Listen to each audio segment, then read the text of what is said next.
Greetings and God bless. So, in my area, I'm in Denver. The libraries, number one, the libraries are really weird. Like, they're the main library, they have you all in one room, and it opens at 1 a.m. I mean, 1 p.m. during the week, closes at 5. It's like open for like, I don't know, seems like 4 hours, 5 hours. And it's a tough, like, Denver's a terrible place. It's just crazy drug abuse and mental illness, and no, I mean, even services like, if you look up what people say, they're like, oh, the homeless people don't want to use the services. But if you go look around, like the local shelter, uh, like, there's no way to get in. Like, I was looking, and there were people who were like, "Where's the door? Where's the entrance?" And there's all these gates and all these people camped out there. And these are people who belong in mental institutions. These are people who belong in serious um, drug rehab kind of places. These are people who are so out of it. Um, and yeah, okay, it's their fault, but what do you just let a person die on the sidewalk, and not just one person, but hundreds? Yeah, yeah, I guess that's what so the liberals are like, yeah, they deserve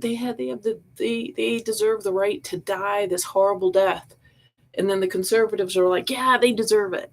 You know, it's this is not civilization. Like, when a hateful conservative or extremely irresponsible liberal is allowing for crazy conditions, unsafe conditions of seriously mentally ill, drug addicted, demonized people, very sick, very unwell people, with no shoes and not wearing pants, and, you know, screaming, so much screaming on the sidewalks here in Denver.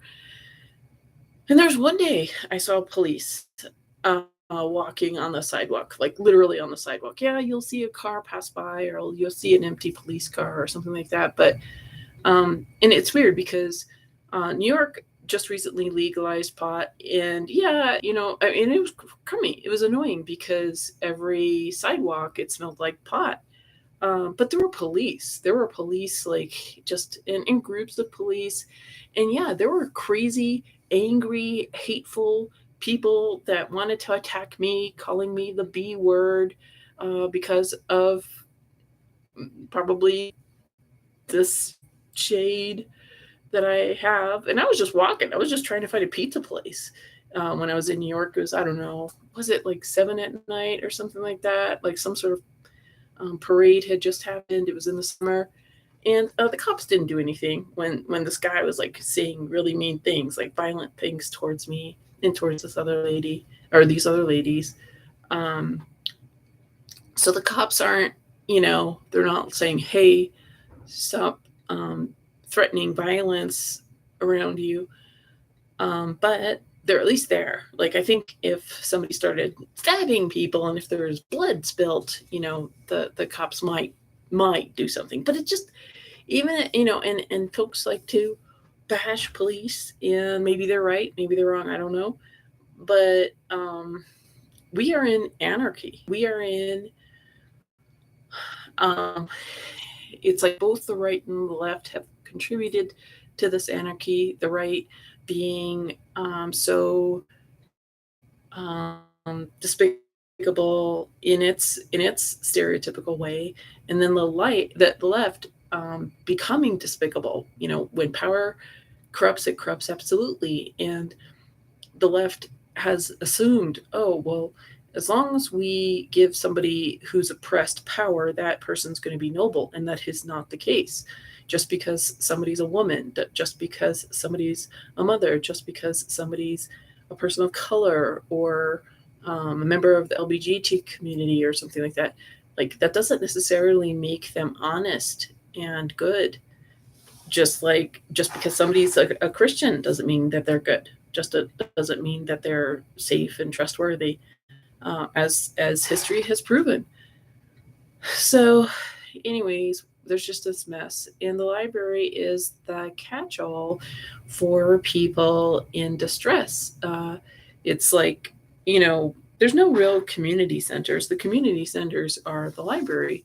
You just get to go in. You don't have to have a freaking card. You don't have to have a membership. You just can go in and use the Xerox machine and browse in books and just chill out, um, and it's just come as you are.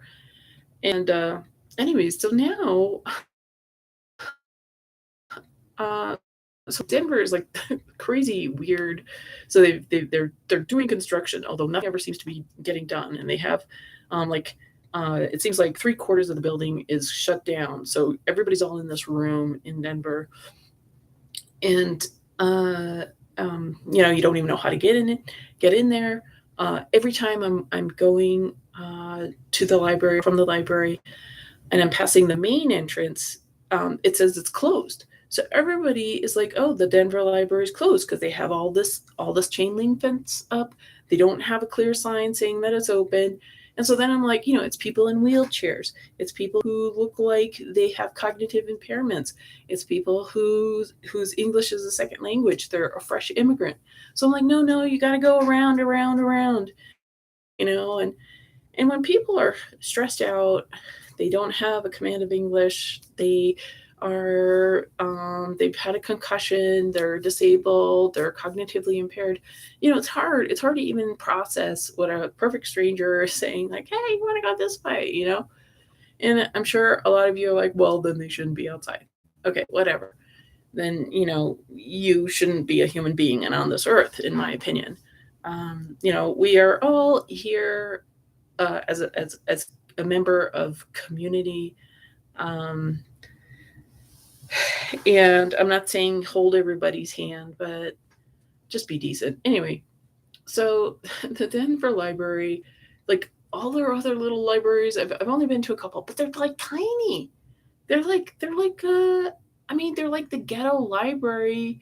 When I was in San Francisco or something, I'd be in a really bad part of town and there'd just be this one room library. And I'm like, wow, that's really sad. Like there's no funding for a library. And I'm like, this is Denver. Like I thought Colorado, like, isn't Colorado rich? Like, where's all this money going to?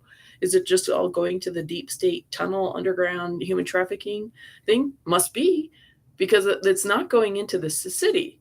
It's not going into homeless programs or drug addiction recovery programs or whatever. It's like, I don't know. And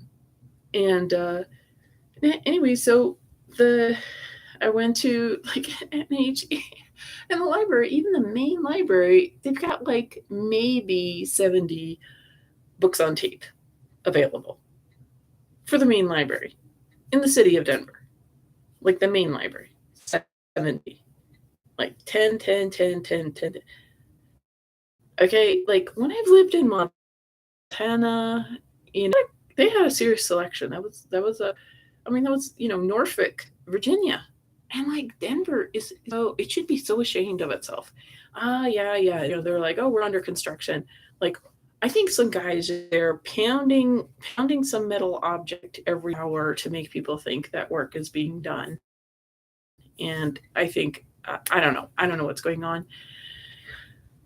And then you have like 20 people who are trying to find a job, or they're homeless or whatever, in some kind of transition, and they're all cooped up in this room. And there's like and the book selection. They've got like what? I don't know, 100 books in there, maybe 300 books in there. This bookworm is shocked to hear me tell you this. Worse, we are planning to get rid of the CDs, the books on tape on CD. And as of May 1st, so it's April 20, I don't know, April 17th or something like that, Overdrive, the streaming application for listening to audiobooks on your laptop. So and you can also read ebooks, which it won't work on the laptop. It hasn't worked for me. I've tried accessing it, and it's just like this big pain. Um, and I'm like, what is going on here? It's like, library, oh, are they going to get rid of books too? Like physical books? Probably, because they're just like, uh, it's like this government, and that's the thing. People think their taxes are paying to repair the roads or for libraries and whatnot. And from what I understand, it's like our taxes actually go through the Federal Reserve. So it's not a local thing. It's not taking care of local needs. So um, and what I'm talking about here in Denver, I suspect is probably everywhere that has the Overdrive app. And it's weird. It's weird how they do this. They're like, "Oh, look at this cool new tool. Get this new tool." And so then people are not using uh, you know, CDs. They're not using hard copies of books. And then they discontinue that tool because I think Overdrive, like I remember when Overdrive was first introduced, I don't know, it was like 15 years ago, maybe 10 years ago. I had a hard time with it. I didn't get into it. And then I figured it out. And now they're getting rid of it.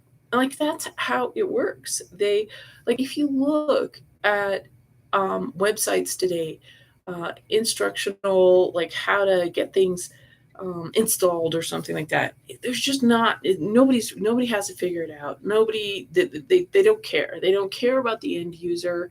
They're expecting their chat bot to help you figure it out. But if you look at the same application 10 years ago, there's so much more information.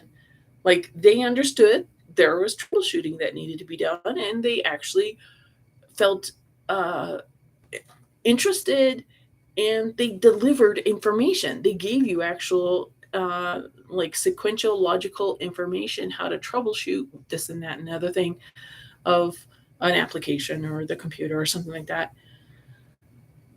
In 2023, it's like F you. That's what so many things seem to be. It's just like, how dare you not accept that your thing isn't working? Like it's just like you're just supposed to be like, nothing works. I guess I gotta buy something else. I think that's this weird psychotic mentality of our culture, and people are like they think that if you say anything that you're the problem, that you just need to take more medications, that you just need to meditate more, that you just, it's your problem. And the thing is, it's not. We're in this anarchy, this tyrannic, um, like Marxist, nihilistic anarchy. Like, that's the thing. Nihilism has taken over services, whether it's customer service or whatever, and it's just really frustrating. So I'm trying to figure out like the Overdrive, streaming Overdrive, and being able to download your audiobooks and listen when you're not on Wi-Fi. Because the thing is, sometimes you're not on Wi-Fi. Sometimes you want to listen to your audiobook or read your document when you're not on Wi-Fi. And so the library is making it so you always have to be in range. So what's going to happen to the people in rural areas? Like, are they a library's going to be like, oh, you got to get a satellite phone? Like,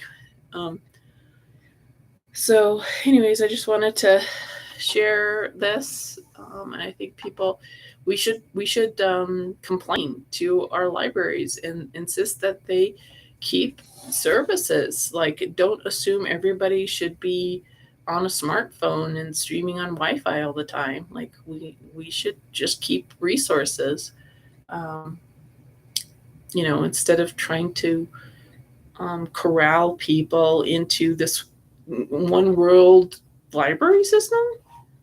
So thank you for listening. God bless.